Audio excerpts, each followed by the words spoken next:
10 Baffling World War I mysteries we may never solve.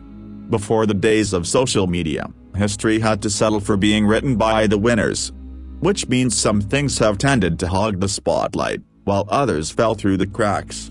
Sometimes, it's a little unnerving how much we will really never know about one of the most terrible conflicts in human history. 10. Who killed Jon Parr?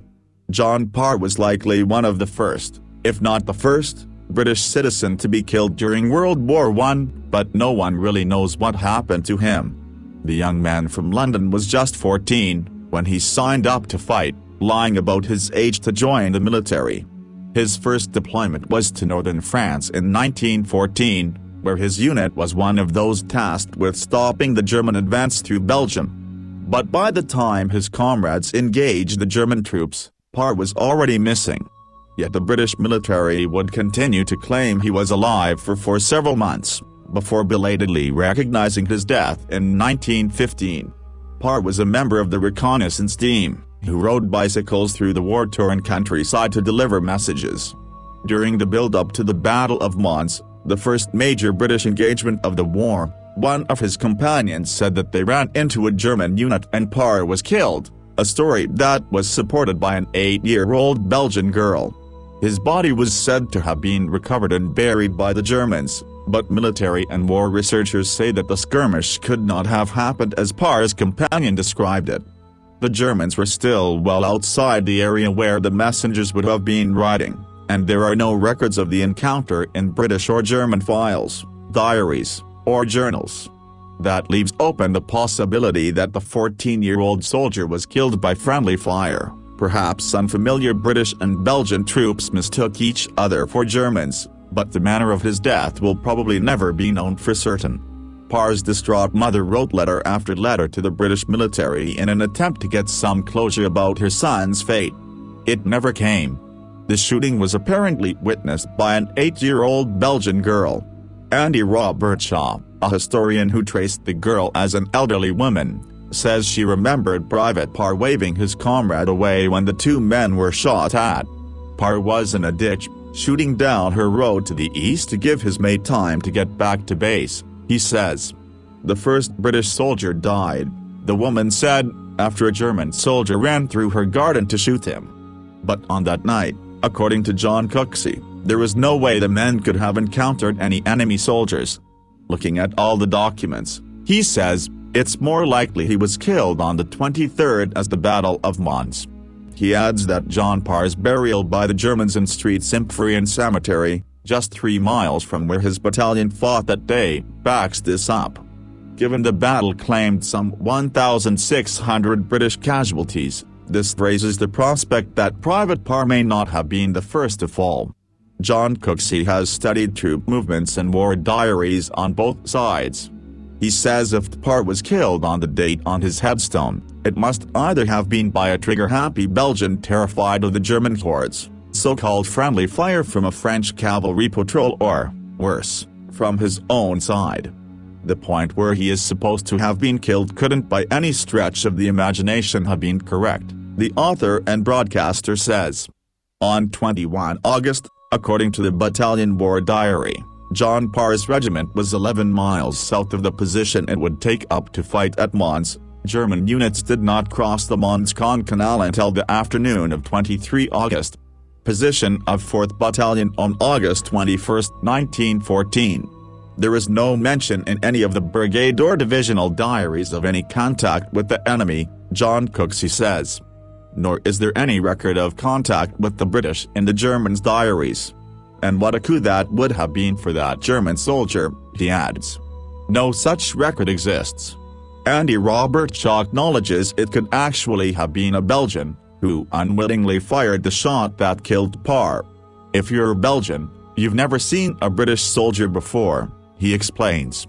The first contact the Germans and British report is on August 22, 1914, just after dawn, when cavalry patrols from the two sides meet.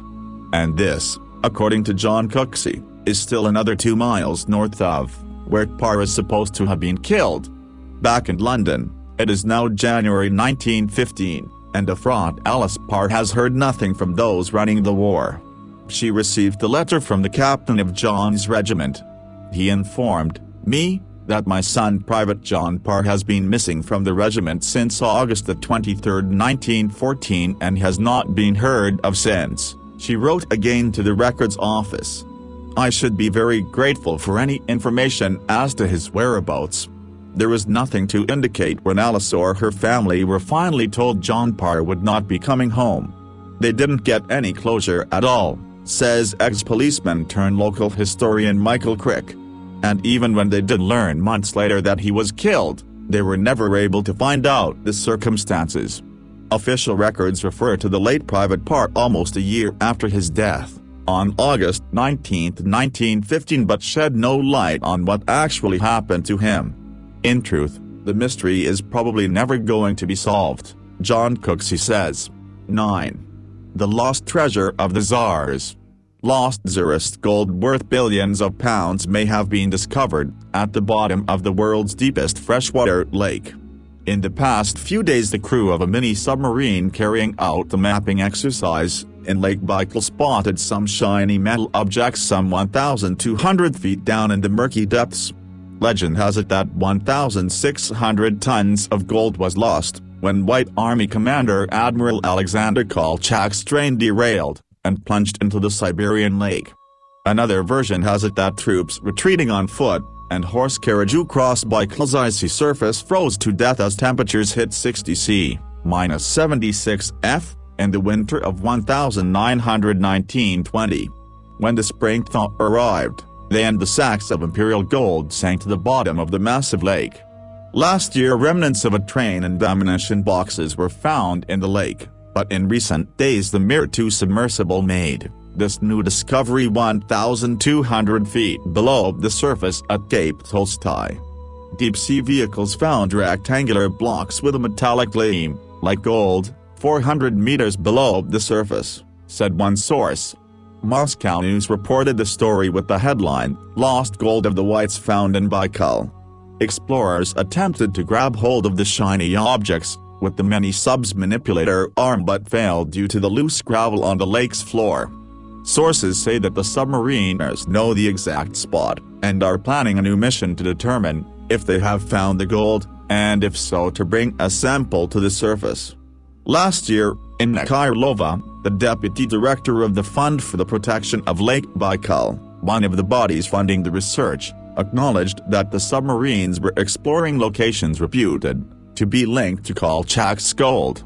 But, she added, our expedition's primary interest is the flora, fauna and geology of Baikal and monitoring current conditions in the lake. Kolchak was a hero in the First World War, who later led the pro-Tsarist White Army against the Bolsheviks, after the 1917 October Revolution. He had a few early successes, but was eventually arrested by Lenin's henchmen, and executed by firing squad in January 1920. The Russians reneged on a promise to hand him over to the British military mission in Irkutsk. His body was hidden by revolutionaries under the ice of the Angara River, which flows out of Baikal. Had he escaped, it is likely he would have sought exile in London, bringing the gold with him. If the alleged treasure has been found, it could spark an ugly scramble between the Russian state, descendants of the last Tsar Nicholas II, and countries, possibly including Britain, that could argue they are owed outstanding debts by the fallen Romanov regime. In 2008, historian Sean McMeekan outlined how the Bolsheviks seized the Tsar's gold bullion, which was Europe's largest strategic gold reserve, then sold it off to help pay for the revolution. In his book History's Greatest Heist, McMeekan claimed Lenin's henchmen secretly auctioned off the treasure abroad. The mini-sub team, currently conducting a mapping exercise in the lake, have not said when they will return to the scene. The vast Lake Baikal contains 20% of the world's fresh water. No one knows whether the theories are true or whether the gold might still be out there, hidden away somewhere in the vast wastes of Siberia. 8. What happened to the crew of the Zebrina? The Zebrina was a flat-bottomed schooner built in 1873. She was passed around among owners until her odd fate in 1917, when she was being used to haul coal between Cornwall and France. a trip that should have taken about 30 hours. On September 17, she was found beached on Rosal Point in France, with no crew. According to the French Coast Guard, the ship was completely undamaged. The table was set, there was nothing amiss in the captain's log, the only sign that anything was slightly wrong, aside from the missing crew, was some slightly tangled sails. There are a couple of different theories about what happened to the sailors. One suggests that the Zebrina was caught in a storm and the entire crew were washed overboard as they attempted to secure everything on the deck. But this seems unlikely, given that the Zebrina was found in such a spotless condition. Others had suggested that the Zebrina had fallen victim to the German U-boats that roamed the English Channel targeting supply ships. But she wasn't torpedoed, and all her logbooks were found intact. German commanders usually seized the logs of the ships they destroyed as proof. But it has also been suggested that the Zebrina was much more than a simple transport ship. Records found by local historians indicate that there were 23 people on board, instead of the usual crew of 6. That suggests that the Zebrina might have been a Q-boat, a merchant ship armed to the teeth with the goal of luring unsuspecting U-boats into a skirmish. Because of her flat bottom, the Zebrina would have been extremely difficult to torpedo, making her perfect for work as a Q-boat. But perhaps something went wrong and a pursuing U-boat gained the upper hand, boarding the Zebrina and seizing the crew, then never made it home. It's an intriguing theory, but unfortunately simply guesswork. As things stand, it's unlikely the mystery of World War I's ghost ship will ever be solved. 7. Who killed the Red Baron? Manfred van Richthofen, 1892–1918, earned widespread fame as a World War I ace fighter pilot. After starting the war as a German cavalry officer on the Eastern Front, Richthofen served in the infantry before seeking his pilot's license. He transferred to the Imperial Air Service in 1915, and the following year began to distinguish himself in battle. The leader of a squadron known as the Flying Circus, Richthofen developed a formidable reputation in his bright red Fokker triplane. He was credited with 80 kills before being shot down, his legend as the fierce Red Baron enduring well after his death. Manfred van Richthofen began his career in World War I, as a cavalry officer on the Eastern Front, but in 1915, when detailed for quartermaster duty, he rebelled. "I have not gone to war to collect cheese and eggs, but for another purpose." After initially failing his pilot's license, the future ace of aces saw action above Verdun and Kovel. An eyewitness account describing the final moments of the fearsome German flyer known as the Red Baron has emerged for sale nearly 100 years later. And the description of the shooting down of Manfred von Richthofen's famous red triplane towards the end of the First World War could solve once and for all the mystery over who did kill the ace of aces. In August 1916, Baron von Richthofen joined a new fighter squadron at the Somme, and recorded his first kill on September 17. His 80th and last came in April 1918. On April 21 he was shot down, probably by ground fire over the Somme. As the planes neared the Allied lines, bursts of fire from a second Allied plane, a machine gun, and 2 Lewis light machine guns on the ground opened up at the Red Baron's aircraft. The account now for sale from Lieutenant Donald Fraser describes how von Richthofen's plane was wobbly and irregular immediately after the machine gun operated by Sergeant Cedric Popkin opened up on him. The German plane crash-landed, and the pilot was found to be dead, having been shot through the chest. Canadian pilot Captain Roy Brown was officially credited by the RAF with the coveted kill after pursuing the German upon seeing a comrade in the Somme with being tailed by him. In 2002, 2 separate TV documentaries, one by Channel 4 and the other by the Discovery Channel, claimed Popkin and Lewis gunner Willie Evans respectively had fired the fatal shot. But Fraser's typed account states, "I congratulated Sergeant Popkin on his successful shoot, but afterwards found out that 2A Lewis guns ... had also fired as this plane when it was directly over my head." They probably assisted in sealing the fate of this airman, as he apparently flew right into their lines of fire. However, I am strongly of opinion that he was first hit by Sergeant Popkin's shooting, as he was unsteady from the moment of that first burst of fire. As well as the document, several photographs taken by Fraser, of the wreckage of the Red Baron's Fokker plane, and one of him stood as the German flyer's grave are also for sale. Also at auction is a large section of aircraft skin featuring a black Balkan cross taken from a previous plane flown by von Richthofen. The 34 inches by 22 inches framed section of fabric is valued at £80,000 alone. The pictures and Lieutenant Fraser's eyewitness account were acquired years ago by an aviation historian who is now selling them for an estimated £5,000. Tom Lamb said, "Trench warfare in World War I was terrible and dire, and claimed thousands of lives. Nobody wanted to read or know about that after 4 years of it. Then along came the stashing pilot of the air, and he was a bit of a breath of fresh air, even though he was the enemy. He quickly gained a reputation as being a great pilot, and the hero of Germany. All the Allies tried to get him. At one stage the British formed a squadron specially to hunt down Richthofen, and offered large rewards and an automatic Victoria Cross to any Allied pilot who shot him down. There has been a lot of controversy as to who did indeed shoot him down, and this document is a fairly strong piece of evidence to support the case of Cedric Popkin. But in the scheme of things, does it really matter who shot him down? This impressive collection relating to the Red Baron reflects the mystique and legendary reputation acquired by the German flying ace, which has endured long past his death in battle at the age of 25.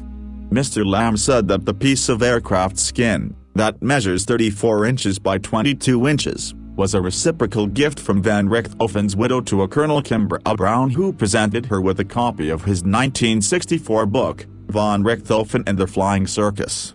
Called Brown's family sold it to a private collector over 25 years ago, and the collector is now selling it. 6.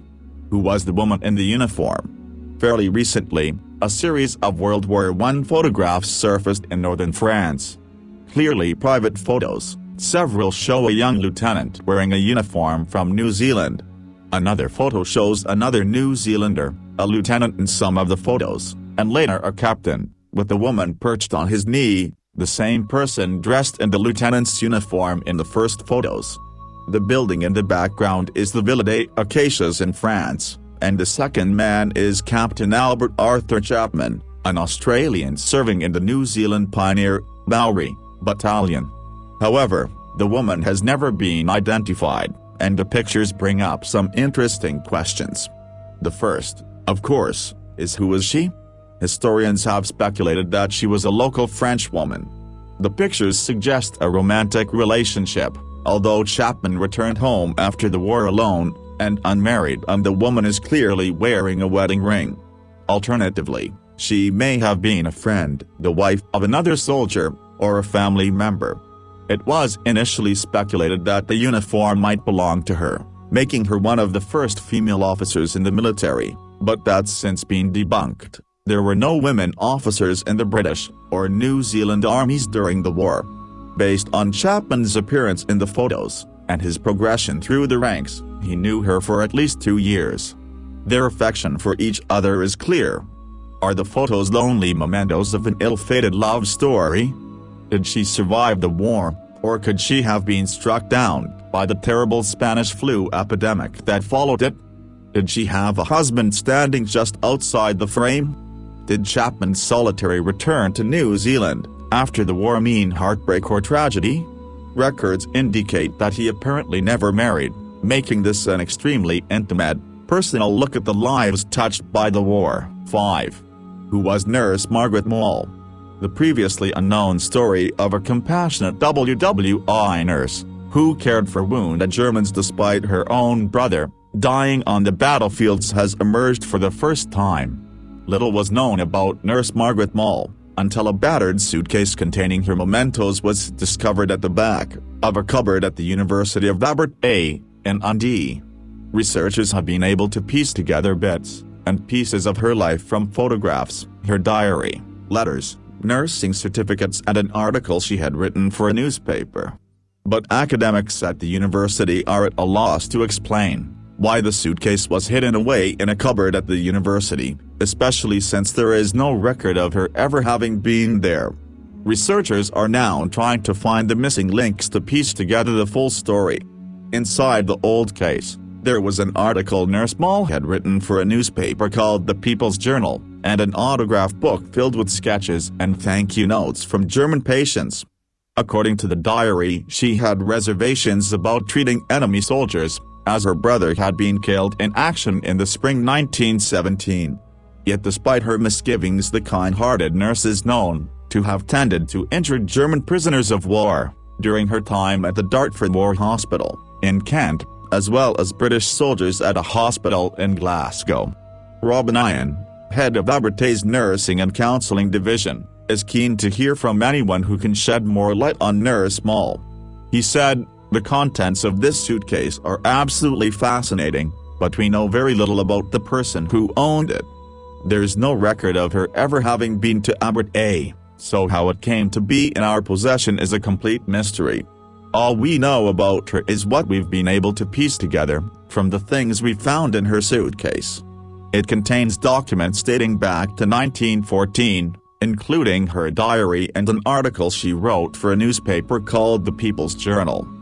There's also an autograph book filled with detailed sketches drawn for her by her patients by way of thanks for the care she gave them, and a number of faded photographs of her and her fellow nurses dressed in their pristine white uniforms.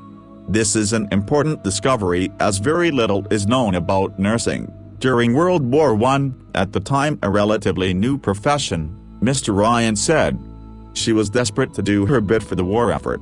So it came as a shock when she learned she was to be sent to Dartford to care for prisoners of war.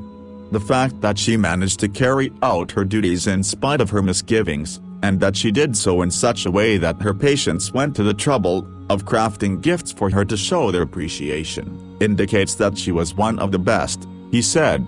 "Nursing has always been about showing compassion without prejudice, and Nurse Moll showed an enormous depth of feeling to her patients under very difficult circumstances." Nurse Moll was part of the Queen Alexandra's Imperial Nursing Service, CAMS, was formed in 1902, which replaced the Army Nursing Service, formed in the 1850s to provide care to soldiers injured during the Crimean War.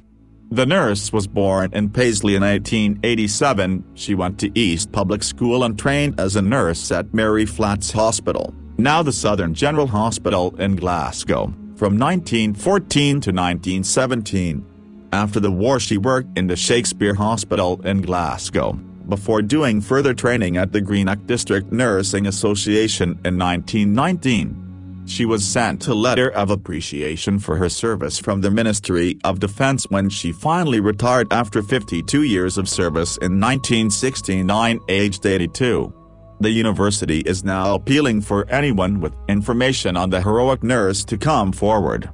Mr. Ryan said, "If anyone knew Nurse Moll, or has any information about where the suitcase might have come from, I'd be very keen to hear from them. She's a fantastic example of what nursing is all about, and it would be wonderful if any of her relations alive today could tell us more about her." 4. Who fired the first shot? The earliest claim for the dubious honor of being the first to fire came on July 29, when Austro-Hungarian Navy vessels on the River Sava opened fire on Belgrade. The shots that started it all were fired by the Austro-Hungarian gunboat Battling, which still sits on the River Danube, now a forgotten, rusting hulk. Many would consider the first bullet fired in the First World War to be the one that struck Archduke Franz Ferdinand, leading to a series of war declarations by the chain of alliances between the world's major powers. Fewer may have given any consideration to who actually fired the first bullet at once, after Britain formally declared war on Germany. To a number of people, this is when the war truly began. The First World War began on a number of dates, depending on who is telling the tale. On the 28th of June in 1914, Ferdinand was killed. On the 4th of August, Britain made their formal declaration. Then, 18 days after their declaration was made, they saw a German scouting party and fired the first bullet. They were shortly outside of Mons at the time, and they were hoping for a small engagement with the enemy. Although it had been more than 2 weeks since they had made their declaration of war, the British were not yet mired in the trenches to the extent that they would be later in the conflict. The shot in question was fired by Corporal Edward Thomas. Technically speaking, there was nothing significant about what Thomas did. He did not kill anyone notable, nor did he do anything that his comrades were unwilling to do. Still, he fired the first bullet in one of the deadliest wars in history. His great-grandson, Ben Thomas, knows his story and has been present at centenary events to share his knowledge with any who wish to ask, The Telegraph reports. More specifically, Ben Thomas has been present at centenary events in Casto, which is north of Mons and in the vicinity of the skirmish in which the shot was fired. He attended a small reenactment of the day that the first bullet was fired, and spoke of the actions taken by his great-grandfather. Corporal Thomas did not know that he had done anything remarkable, nor did he even know whether or not he took out the officer at whom he had fired. When it comes down to it, the man who fired the first bullet in WWI is not necessarily known for his bravery or his military strategy. He is known for taking action in a seemingly minor circumstance, which would turn out to be the mere beginning of a much bigger event than he could have imagined at the time. Even if he had no way of knowing when he pulled the trigger, that first bullet fired by Thomas would be echoed millions of times over the following 4 years. A memorial now stands in Casto to mark the location from which the shot was fired. But the Australians also lay claim to being the first to fire in the name of the British Empire. On August 5, 1914, Jon Parr was an artillery sergeant stationed at Fort Nepean, just south of Melbourne. He and his crew fired on the German merchant vessel the SS Falls, forcing it to surrender. 3. What happened to the USS Cyclops? The loss of the USS Cyclops was, at the time, the largest loss of life the United States Navy had ever seen in a single incident. And it's still not exactly clear what happened. The USS Cyclops unsolved mystery continues to stump individuals interested in U.S. naval history and mysteries of the Bermuda Triangle Zone, as well as the many individuals affected by the loss of the individuals that were on the ship. Many years prior to the onset of World War I, the USS Cyclops was one of the ships constructed for the Navy of the United States. It was given the name Cyclops after the race of massive giants that is often discussed in the mythology stories from the Greeks, as it was a very large ship. While this massive water vessel was the second to actually display the identification of Cyclops, it is the one that is remembered the most. This is because in the beginning of March in the year of 1918, the entire ship along with 306 individuals disappeared forever. The loss of the USS Cyclops has been deemed as the largest loss that has ever occurred as far as ships directly under the control of the U.S. Navy is concerned. This is especially true considering the ship was not engaged in any type of combat when it disappeared. Despite tremendous efforts from a large assortment of organizations worldwide, there has never been any trace of evidence that the ship wrecked. This ship was originally commissioned on the first day of May in the year of 1917. She traveled extensively to various locations of the world including France, Nova Scotia, and across the waters of Brazil. In February of 1918, the ship left from Rio de Janeiro. 4 days after setting sail from Rio de Janeiro, the water vessel arrived in Bahia. A couple of days later, a large supply of manganese ore were stocked on the ship and it left from the port in Bahia for Baltimore, Maryland. No stops were scheduled for the USS Cyclops. It has been established that the vessel was nearly 3,000 tons over her standard capacity. Additionally, it was established that the cylinder of the engine had a distinctive crack and it was not as functional as it should have been for standard operation. However, the crew elected to wait until their arrival in the United States to undergo repairs. a large tanker by the name of Moll reported seeing the massive ship on the 9th day of March near the area of Virginia. That evening, a vicious storm was stated to have occurred in the area of Virginia Cape. The USS Cyclops failed to arrive in Baltimore as scheduled. Naturally, an extensive search operation was put into place and failed. No wreckage was discovered, none at all. There were no traces of human life or loss on the waters that the ship traveled. The investigation performed rendered a final statement by the Naval Administration of the United States. It stated, "Many theories have been advanced, but none that satisfactorily accounts for her disappearance. One of the most common theories surrounding the disappearance of the ship involves the Bermuda Triangle Zone.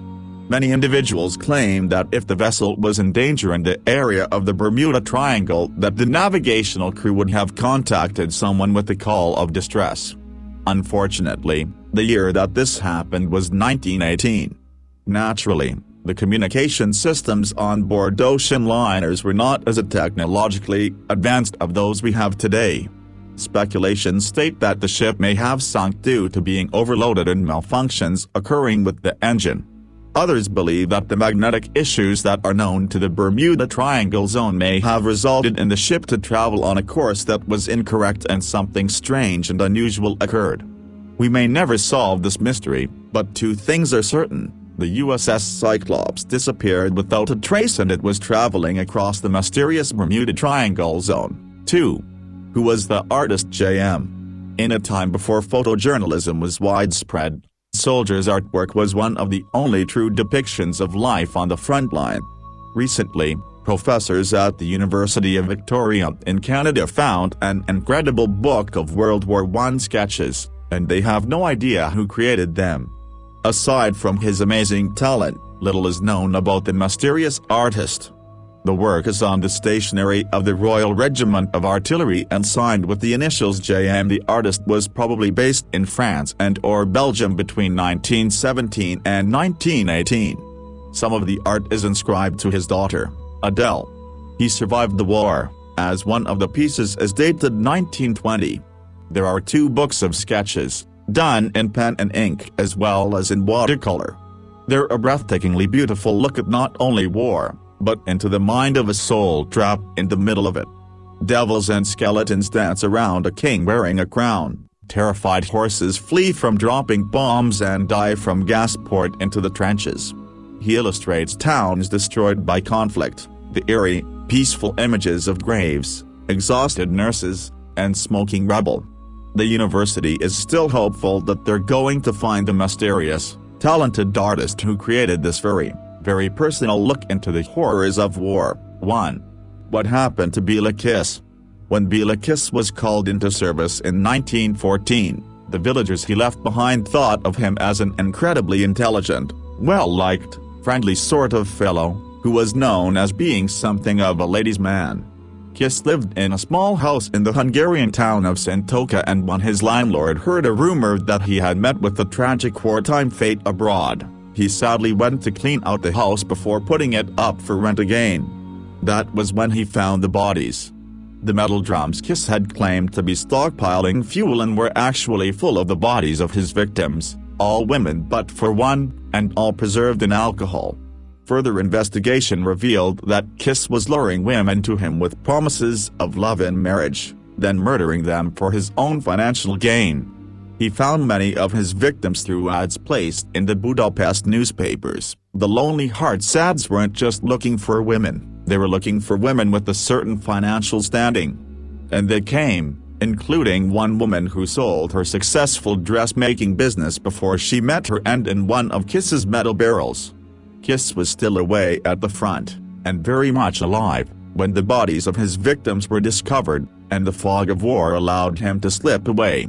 Conflicting reports of his fate came pouring in. Some claimed that he had died after contracting typhoid, others said he had been arrested and jailed on burglary charges, while others maintained it was yellow fever that had finally killed him in Turkey. Authorities only got close to him once, when they received word he was in a hospital recovering from a wound, but by the time they got there Kiss had switched the dead man's body for his own and fled. In the chaos of the war, it was impossible to track him. There were reports that he had joined the French Foreign Legion, and kiss sightings were happening as far away as New York City even into the 1930s. In 1936, a city janitor was even targeted as being Kiss, but by the time authorities got there to check him out, he was already gone. No other murders were ever attributed to him, but that certainly doesn't mean there weren't any.